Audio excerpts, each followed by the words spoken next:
مساء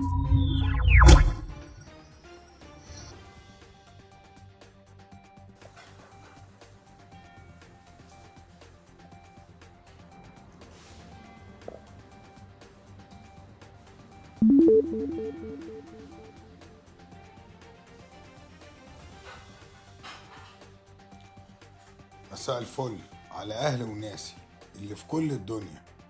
إن في ناس كتيرة جدا متضامنة معانا من المغرب ومن سوريا ومن الجزائر ومن فلسطين ومن السعودية ومن قطر ومن العراق ومن كل الدول العربية اللي بتحبنا وبتحب مصر وبتحب الغلابة.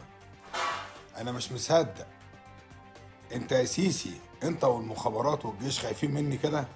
لا سايبيني عارف افتح صفحه وفاتحين لي مليون صفحه اسمها صار محمد علي. طب انا صوتي مش هيتكتم يا بهيم يا معلقه.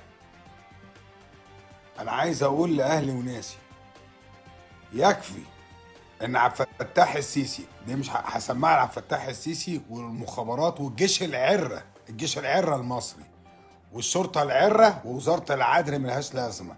لان انا قاعد اهو في البيت وصفحات كل ما افتح صفحه تتقفل تتقفل تتقفل. يخرب بيوتكم يا تافهين، ما ترد عليا مش زي ما برد عليكم. يا سيسي انت طلعت قدام الشعب المصري ورديت على محمد علي وقلت انا هعمل قصور وهعمل. ده دليل على ضعفك وان انت مش قد محمد علي، لا انت ولا كامل الوزير البقف. انا هزقتكم قدام الشعب المصري ووريت قدام العالم كله قد ايه انتوا ضعاف قدام محمد علي، مع ان انا راجل بسيط وماليش في الكلام ده خالص، ولا بعترف بقوتي ولا قوتي خالص. انا كان عندي مئات الملايين ولا عمري اتكلمت عن الكلام ده.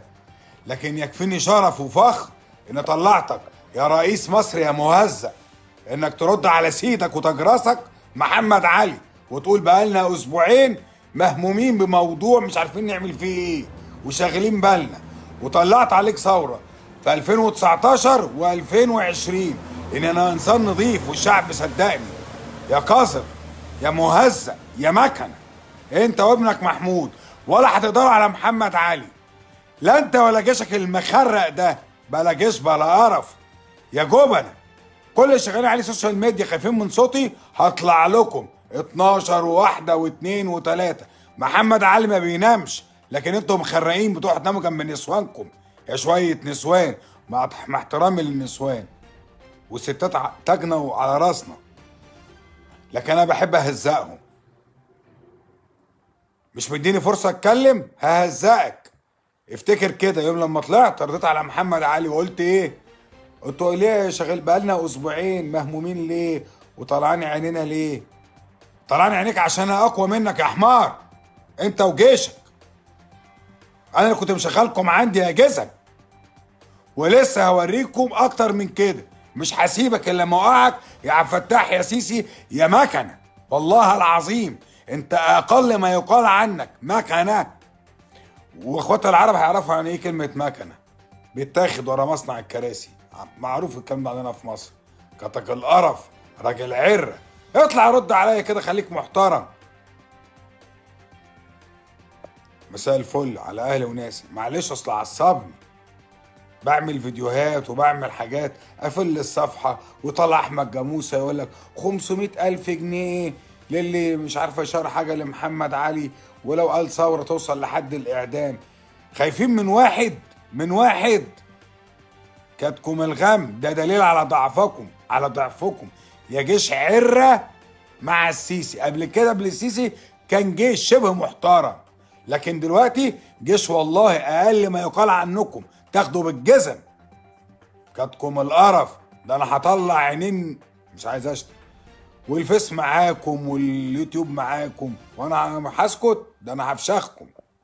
مساء الفل على اهلي وناسي وكل الناس اللي اتقتلت واللي اتظلمت لحد عويس الراوي البطل اللي البلغه بتاعته المداس بتاعه باعظم لواء في الجيش، مش باللبس وبشويه الدبابير المخرقه دي اللي بتحميكم يا عرر.